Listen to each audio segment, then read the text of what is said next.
On est ravis d'accueillir aujourd'hui, parmi les détenteurs du passeport de citoyenneté universelle, Charles Berling. Et on est ravis de lui remettre ce passeport de citoyenneté universelle, qui est pour nous le symbole d'une ambition autre sur la politique migratoire, pour faire que tous les êtres humains qui se déplacent sur la planète puissent être accueillis, où qu'ils soient. Donc je vous remets ce passeport de citoyenneté universelle. Merci. Merci à vous.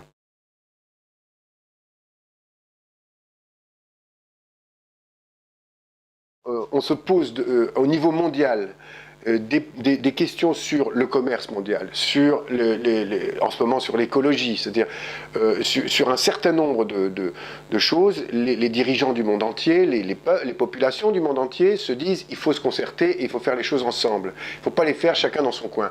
Et au sujet de l'immigration, tout d'un coup, on a, si vous voulez, aucun dialogue au niveau mondial, ou en tout cas très très peu.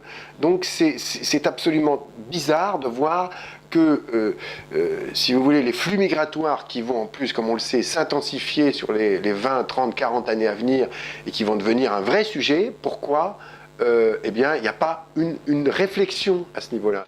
J'entendais il n'y a pas plus tard que 2 jours Pascal Lamy, qui, comme on le sait, a dirigé l'Organisation mondiale du commerce, rappeler deux vérités absolument rationnelles et essentielles, c'est-à-dire, l'immigration, en particulier en France, mais dans d'autres pays européens aussi, rapporte plus qu'elle ne coûte aux Français. Donc déjà, ça c'est un fait établi. Deuxièmement, que l'Europe, la première cause de la récession européenne, c'est le vieillissement de la population. Et qui est un phénomène qui ne va faire évidemment que s'amplifier. La seule façon de lutter contre le vieillissement de la population, c'est l'immigration. Donc, j'ai beaucoup de mal en tant que citoyen français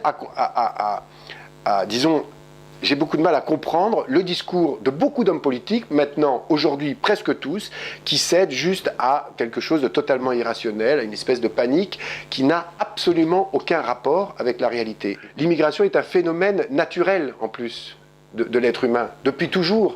Ce phénomène-là, plutôt que d'essayer de le réprimer, tout simplement, ce qui alimente en plus un certain nombre de marchés mafieux, c'est-à-dire pour le coup, c'est comme pour la drogue, c'est-à-dire que ça fait un marché parallèle qui est extrêmement dangereux pour les démocraties, pour les républiques et pour les marchés, je dirais, entre guillemets, honnêtes.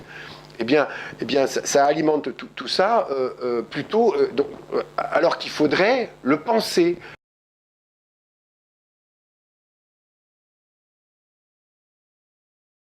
Quand je lis le passeport, il y a marqué « passeport de citoyenneté universelle ». Il y a d'abord le mot « passeport ». Dans le mot passeport, pour moi, c'est au sens littéral du terme, c'est passer les ports, c'est-à-dire c'est aller de pays en pays. Mon père était médecin de marine, donc je fais beaucoup de bateaux. Pour moi, aller de port en port, n'est-ce pas, c'est une liberté fondamentale. Un jour, je me suis aperçu que j'avais un passeport français, que le passeport français me permettait à moi d'aller pratiquement dans tous les pays du monde. J'ai compris que d'autres passeports ne permettaient pas la même chose.